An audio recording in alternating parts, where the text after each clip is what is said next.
Selamat pagi dan salam sejahtera bagi kita sekalian. Kita bersyukur pagi hari ini kembali kita akan beribadah kepada Tuhan. Mari kita mulai ibadah kita dengan menyanyi pujian maka jiwaku sorak berseru dan kemurahan-Mu lebih dari hidup.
Biarlah kehidupan kami dalam ibadah ini dapat berkat dari Tuhan, dan juga kehidupan kami semakin dituntun oleh firman Tuhan.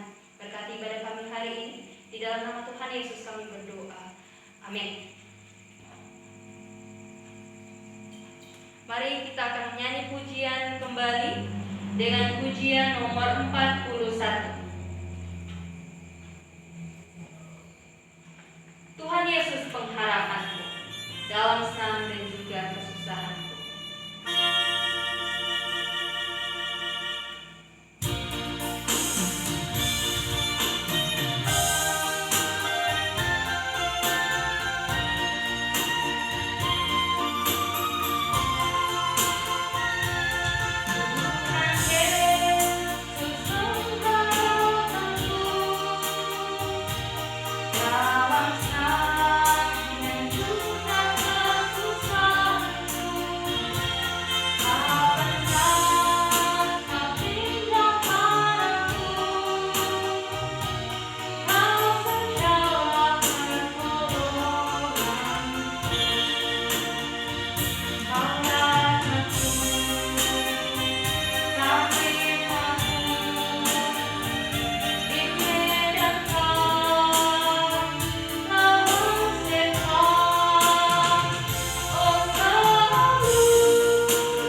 akan mendengarkan firman Tuhan. Berkati kami untuk mengerti firman Tuhan, dan bagi hamba akan menyampaikannya, hamba mohon juga hikmat urapan kuasa Roh Kudus Tuhan, sehingga hamba dapat menyampaikan firman atas berkat pertolongan Tuhan. Ini doa kami dalam nama Tuhan Yesus kami berdoa. Amin. Mari bersama-sama kita buka Alkitab kita dalam Bilangan pasal yang ke-21 ayat yang ke-4 sampai ayat yang ke-9. Ular tembaga. Setelah mereka berangkat dari Gunung Hor, berjalan ke arah Laut Teberau untuk mengelilingi tanah Edom, maka bangsa itu tidak dapat lagi menahan hati di tengah jalan. Lalu mereka berkata-kata melawan Allah dan Musa, "Mengapa kamu memimpin kami keluar dari Mesir, supaya kami mati di padang gurun ini? Sebab di sini tidak ada roti dan tidak ada air, dan akan makanan hambar ini kami telah muak."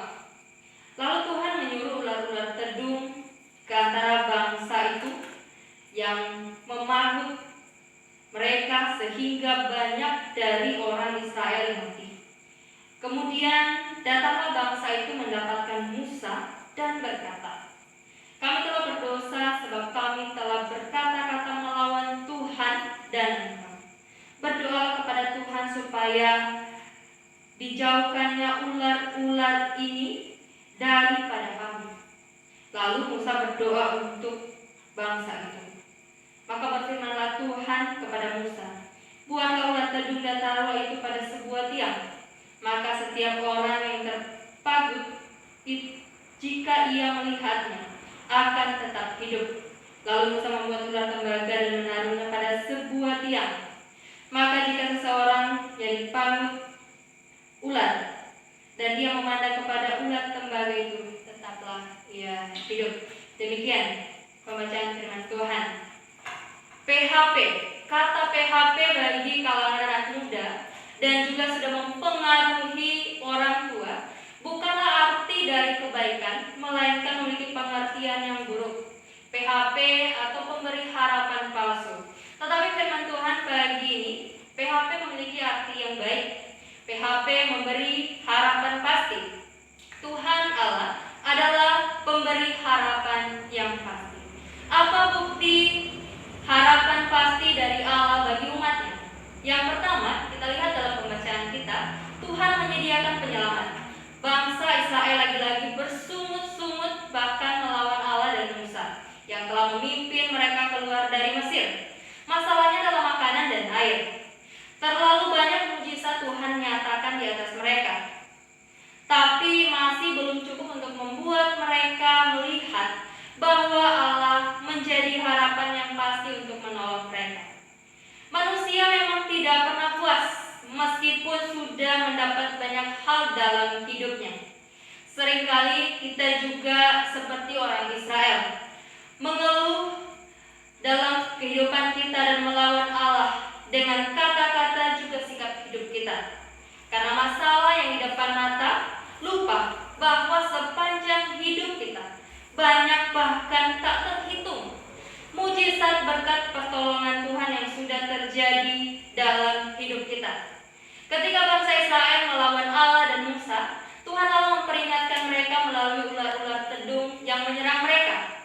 Tapi mari kita lihat bagaimana Allah ketika Dia memperingatkan bangsa Israel dan ketika mereka menyesal dan meminta Musa untuk berdoa kepada Allah, Allah tak diam saja, tetapi menyediakan penyelamat bagi mereka. Ketika Allah memperingatkan kita, contohnya melalui adanya wabah virus COVID, apakah Allah tetap diam ketika kita berseru kepadanya? Tidak. Tetapi Ia menyediakan penyelamat bagi kita. Ada tim medis, ada dokter, bahkan vaksin sudah tersebar di daerah kita. Dan dengan kehendaknya dan pertolongannya, kita yang sudah terpapar COVID menjadi sembuh, dan kita yang lain terhindar dari wabah COVID. Itu pertama. Yang kedua, apa bukti harapan pasti dari Allah bagi umat? Yang kedua adalah kesembuhan sejati.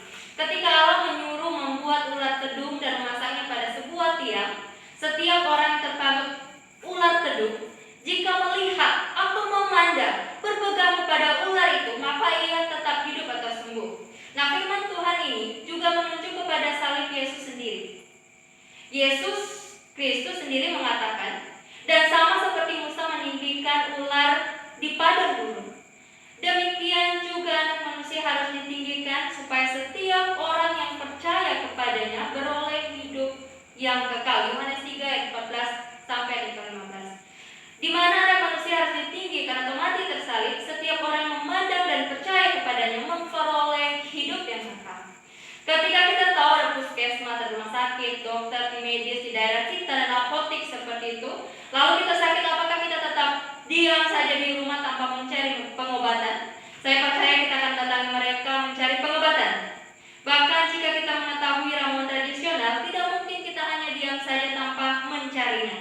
Mengapa kita mendatangi rumah sakit, puskesmas, dan pengobatan yang lainnya kalau kita tidak percaya bahwa kita akan mendapat kesembuhan darinya? Tentu karena kita percaya kita akan mendapat kesembuhan pertolongan, makanya kita datang mencari pengobatan. Ulat tedung dari tembaga yang dibuat Musa juga demikian. Bangsa Israel bukan hanya melihat dengan biasa saja tanpa percaya pertolongan dan kesembuhan dari Allah. Ketika mereka memandang, tentu juga dengan penyesalan karena ulah mereka. Demikian pula kita. Ketika kita datang memandang kepada Tuhan kita Yesus Kristus, bukan sekedar datang dan memandanginya, melainkan kita harus percaya untuk mendapatkan jawaban doa kita, kesembuhan yang sejati dari Allah. Bangsa Israel tak hanya mendapatkan kesembuhan secara fisik, tetapi juga pengampunan yang membuat mereka tetap hidup. Demikian juga dengan kita. Bukan hanya kesembuhan dari dosa-dosa kita, melainkan hidup yang kekal. Ketika kita percaya kepada Tuhan kita Yesus Kristus. Tuhan Yesus memberkati kita melalui firman-Nya pada saat ini. Mari kita akan berdoa. Namun sebelum itu mari kita menyanyi pujian. Ku yakin saat kau berdoa.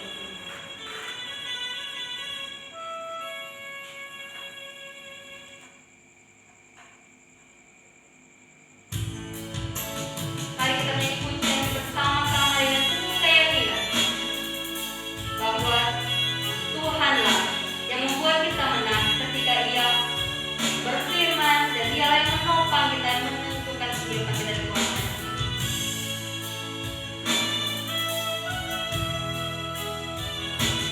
Ku yakin saat kau berfirman, ku menang saat kau bertindak.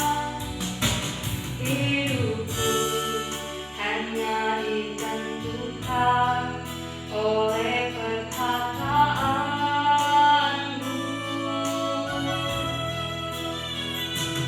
Ku aman karena kau menjaga. Ku kuat karena kau mendukung. Hidupku hanya ditentukan oleh kuasa-Mu.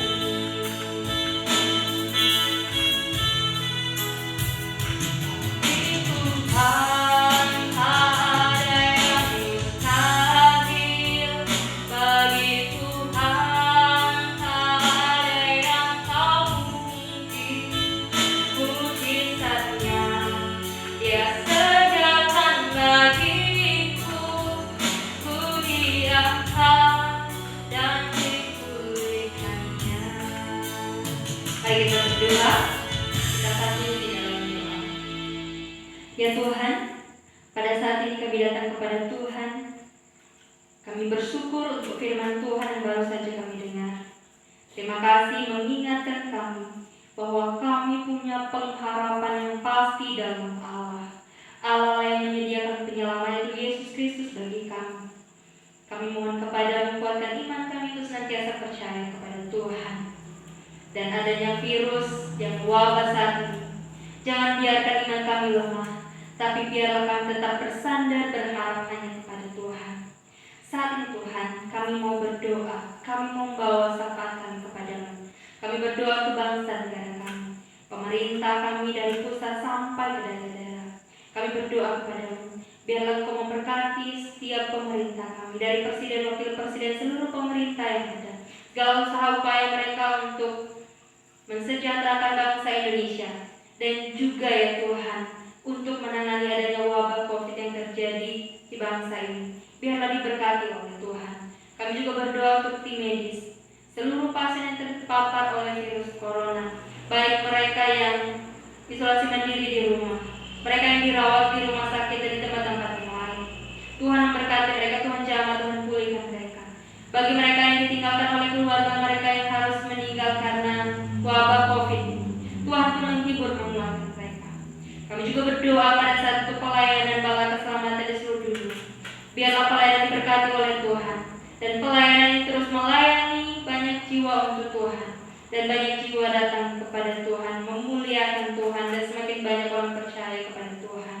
Kami juga berdoa untuk korup kami di tempat ini, memberkati pelayanan Tuhan di tempat ini, memberkati setiap program kami. Kami berdoa ya Tuhan untuk program kami beli motor pun diberkati Tuhan, dan berdoa untuk setiap jemaat Tuhan yang beribadah di rumah mereka masing-masing pada saat ini. Berkati mereka Tuhan, sebagai suami, sebagai istri, sebagai anak-anak, menantu, cucu diberkati Tuhan. Usaha, pekerjaan mereka dimanapun mereka bekerja, di kebun, di sawah, di kantor, dan dimanapun diberkati oleh Tuhan. Beri sehat kuat kepada mereka Tuhan. Kuatkan iman mereka meskipun tidak beribadah di gereja, tapi kuatkan iman mereka untuk senantiasa bersandar mengandalkan Tuhan dalam hidup mereka. Berdoa juga ya Tuhan Yesus, apapun yang menjadi pergumulan kerinduan mereka, ditolong oleh Tuhan, bukakan jalan bagi mereka. Ya Tuhan Yesus, kami juga berdoa ya Tuhan untuk distrik 6, distrik 4 di tempat di Parigi Motong ini diberkati oleh Tuhan. Usir distrik kami dan seluruh hamba Tuhan yang melayani dan seluruh jemaat Tuhan yang tergabung dalamnya pun diberkati Tuhan. Ini syafaat kami Tuhan. Semua kami bawa ke dalam tangan-Mu. Demikian juga untuk setiap para donatur yang membantu pelayanan Tuhan di tempat ini. Memberkati untuk Koyayang yang sudah membantu kami lewat vitamin pun diberkati Tuhan. Ini doa kami Tuhan Yesus. Terima dan sempurnakan doa kami dalam nama Tuhan Yesus kami berdoa. Amin. Mari kita akan menutup ibadah kita. Kita satu di dalam doa. Mari terima berkat Tuhan. Tuhan memberkati engkau dan melindungi engkau. Tuhan menyinari engkau dengan wajah-Nya dan memberi